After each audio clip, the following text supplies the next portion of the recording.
It's just about 2 inches over the last 48 hours there in some of our mountain locations, about an inch in Breckenridge, 30 inches of base depth. Not terrible. We want to be a little bit better for this time of year. And of course, we are going to get our next chance of snow across the high country here over the next 48 hours. We're going to start to see an increased chance of snow. What I want to share with you is that area of low pressure that brought us the snow and the cold for the beginning of this week is moving across the Midwest. Can you tell? You can see that across parts of the Ohio River Valley.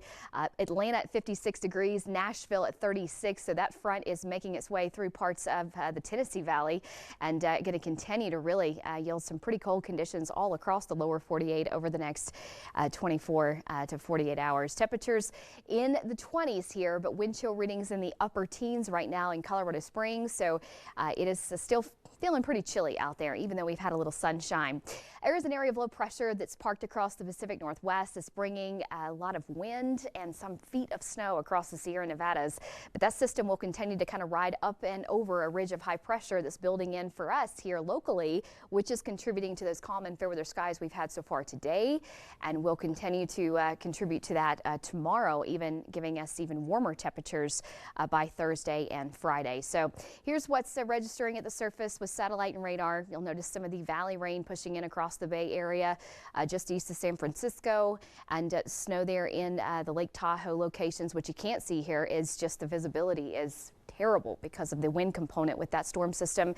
Most of the western slope picking up on just a few flurries there, but not much else is really going to materialize over the next 24 hours. In fact, our state will stay fairly dry at least through Thursday afternoon. We'll see a few little isolated flurries materializing here north of I-70 into the northern mountains by Thursday night, heading into Friday morning. And then we start to get an increase in cloud cover. Westerly flow really kicks in here all across the state.